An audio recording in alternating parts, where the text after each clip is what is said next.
Hey, and welcome to the Short Stuff. Shorties, there's Chuck, there's Jerry, I'm Josh. We're all feeling kind of short, so this is Short Stuff.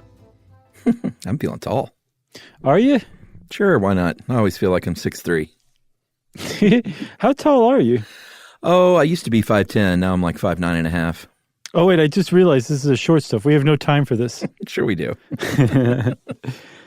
So, by the way, everyone, these, I know that when we started releasing these, they were in the regular Stuff You Should Know feed on Wednesdays, and then also in a standalone Shorties feed. And I think we just weren't quite sure how to handle that. And now we're just going to stop that other one and just let them live here in the main feed, right? Where they've been all along.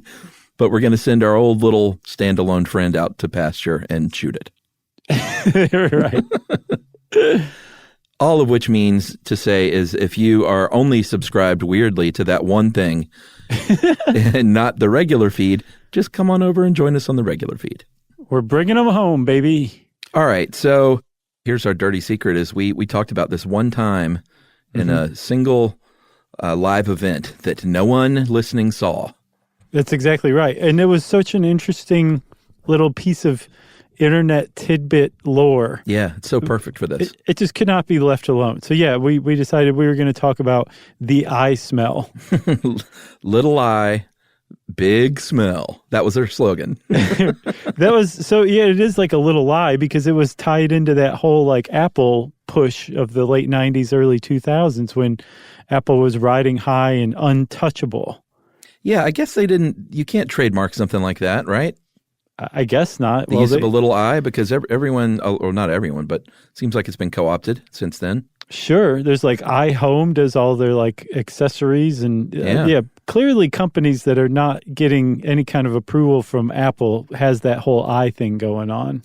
Yeah. So the iSmell, just very simply, was a little, I guess you would call it a peripheral, a little device that you would put on your desk, plug into your computer via USB, and then when you're browsing the internet, depending on what kind of website you would come across, it would squirt out a scent that matched what you're looking at. maybe not squirt, maybe more like waft. Oh, it was probably like a what do you call those? The little perfume atomizer? Yeah. Not like one of those trick flowers that like squirts. It didn't like squirt some oil onto your face that wouldn't come off or anything like You're that. like, why did I visit NapaAutoparts.com? Right. It's lube.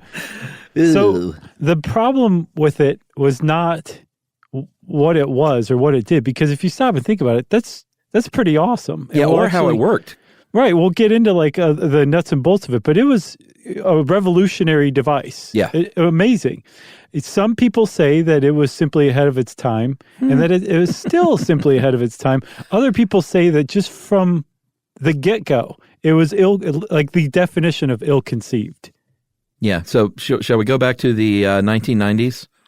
Yes. The dot-com bubble is riding high. Grunge is in decline. Yeah, it was. If it's like kind of mid-90s. What was coming out what came after grunge? Eminem? Oh, I don't even know what that is. You know who Eminem is? I have no idea. Okay, well, I'm pretty sure.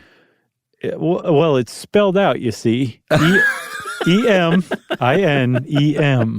Oh, Eminem, the guy, the rapper guy. That's right. Yeah, I thought that was like M&M was some sort of style of music that I just didn't know about. Oh, no. I'm talking like Eminem. All right, so the dot-coms are in full effect, and if everyone remembers that time, there was just a lot of money being thrown around all over the place for any great new internet-related idea.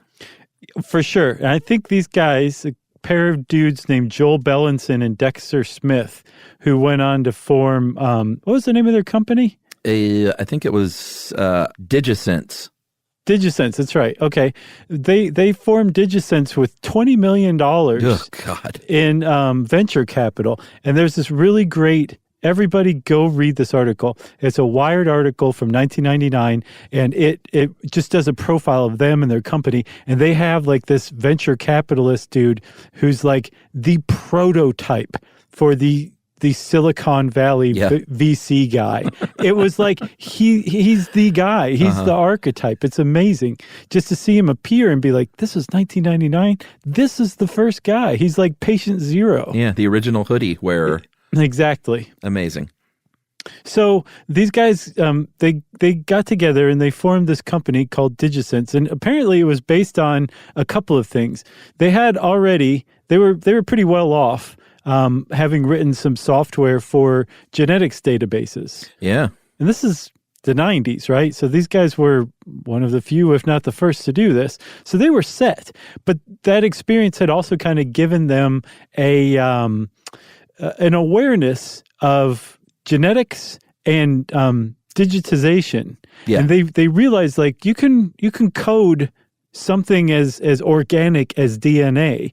And they had that little bit in their pipe that they were smoking when they were down on Miami Beach one day on vacation together, and they started smelling perfumes everywhere, as the legend goes. Yes. So the story goes, they smelled many different perfumey scents in the air and said, I've got a great idea. I know how we can lose $20 million of someone else's money. Right.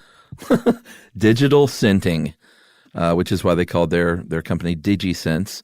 And like you said, because they already had this sort of genetic, digitizing things relating to genetics down pat, they I don't think had too hard of a time transferring that to the fact that, we talked about this on our own, on longer stuff you should know, is that specific odorant molecules fit together perfectly with specific proteins attached to olfactory receptors. In other words, go listen to our episode on smell.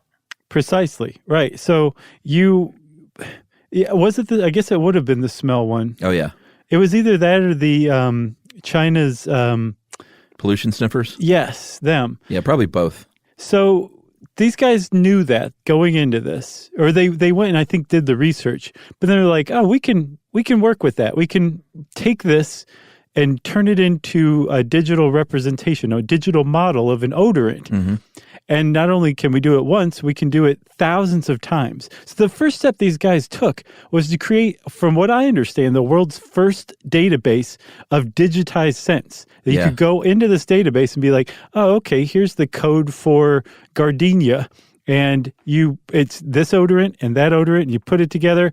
And if you can basically print out an actual odorant and put them together into your brain, you will smell gardenia, even though this is not from Earth or nature. It's totally digitized. And that alone, Chuck, is like, hats off to these cats for doing that. But that was step one toward DigiSense iSmell release. That's right. And we're going to take a quick break and come back with the masterstroke that was step two right after this.